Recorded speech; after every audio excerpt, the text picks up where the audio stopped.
Hello and welcome to another Raggy's Beers, Wines and Spirits review. Tonight I'm reviewing Robinson's Old Tom. Now anybody who knows this is one of the strong ales. Comes in a little 330ml bottle. It's 8.5% volume. I'm not even going to try and read the writing on the back of there. If it's just this light or my eyes are going. So, Old Tom, made by Robinson's. They do a ginger variant and a chocolate variant as well. So, this is from their website. Old Tom is almost as old as the brewery itself. Dubbed the original craft beer, this dangerously drinkable legend was born in 1899. Wow, 120 years old. When Tom, the old brewery cat, was sketched into immortality by the head brewer. This superior dark ale is recognised nationally and internationally as one of the premier strong ales. It has won some of the industry's most prestigious awards, include World's Best Ale and Champion Beer of Britain. So, it definitely up there.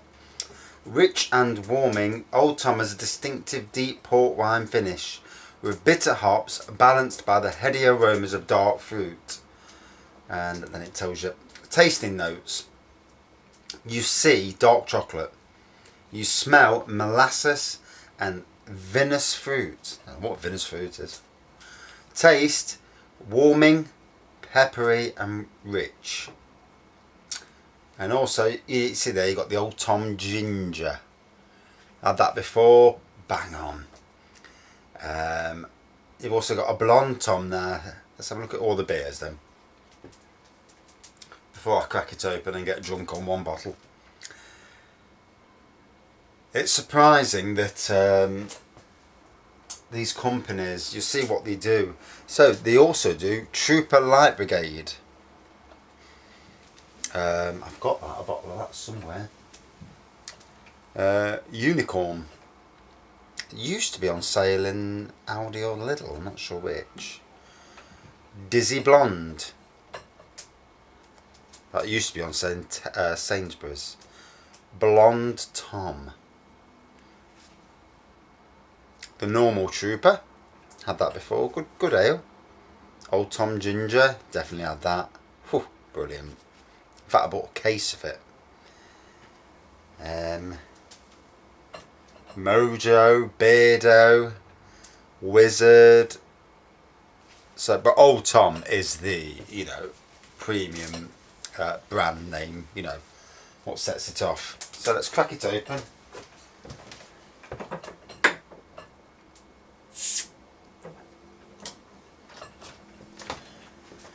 Nice not to lose any onto the woodwork below. My glass from last night, not totally clean, but it's got a nice smell to it anyway. Only had bass in it, so it's not too bad. So pour it out. Straight away, really dark colour, that chocolatey dark colour. You pour it and it's one of them, you pour it out and you do get, there is that molasses smell to it. I mean, I'm not even sure what vinous fruit is, not without googling it. So, lovely and dark, can't even see the lacing if there is any lacing. Creamy head on it, good head. Oh, fantastic smell to it. I mean, I do like my strong ales. I've got a 9.2% double IPA amongst all them bottles behind me. My little collection behind us for the foreseeable futures beers reviews.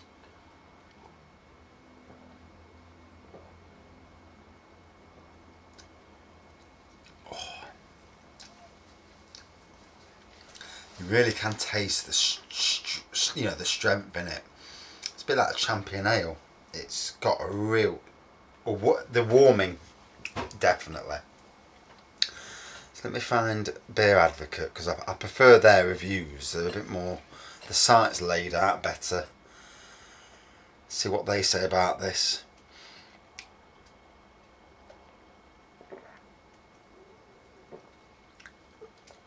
Oh, it's got a real kick to it. So on their site, overall score is 3.82 out of 5 from 152 ratings. So, and you know, for these sort of sites, that's a good score.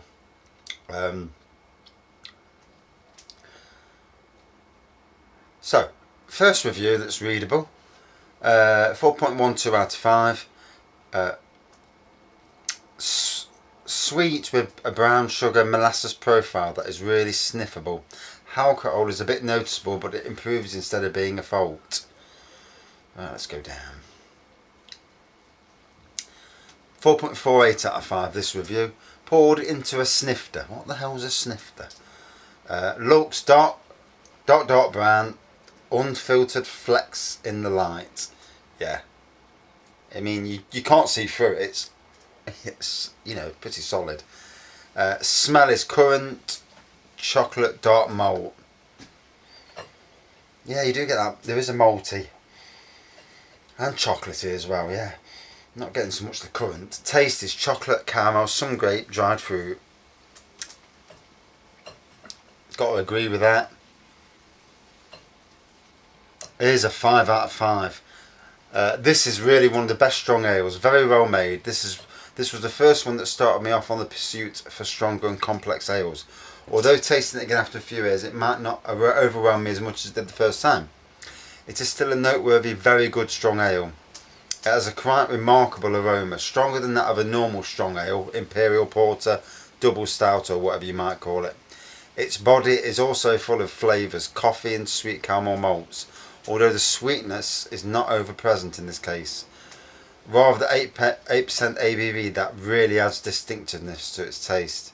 I'm totally satisfied with this Old Tom, nothing more to add.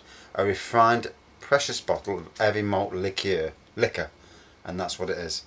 Got to agree with that. You know, its strength is in its, you know, the high strength of the actual alcohol.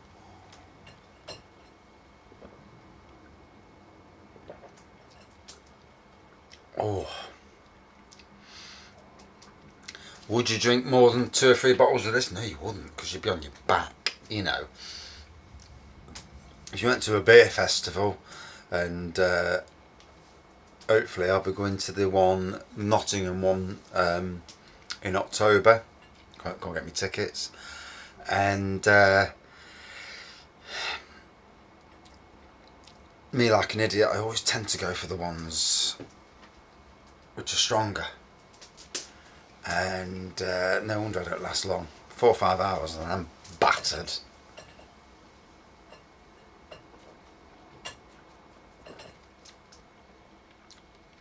Oh.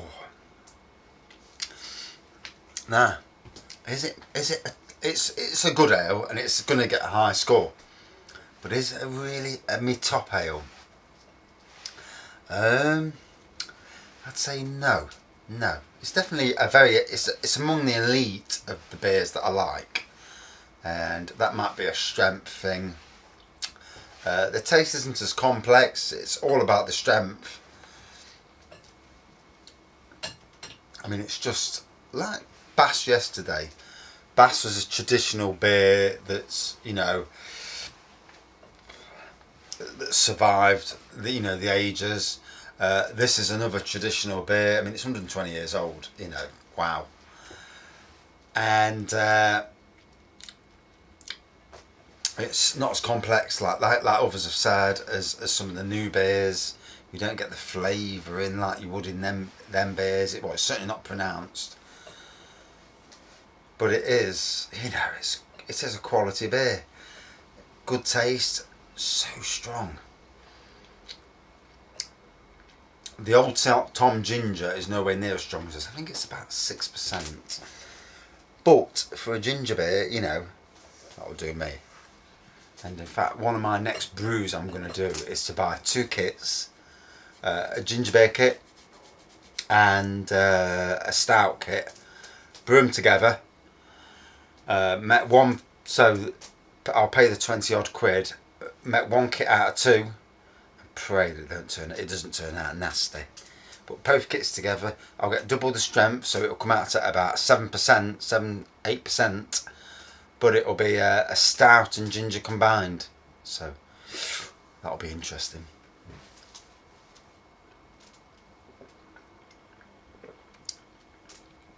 Oh, so strong. Whew. So, out of 5, I'm going to give it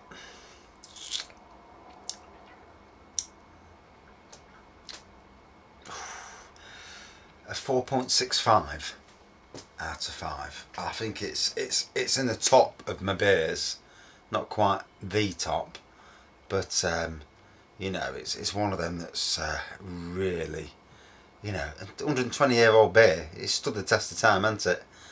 And still one of the top ones in this day and age. Oh, oh, I couldn't have more. I couldn't have any more of them. Oh, I'll be back after 3 or 4. Thanks for watching.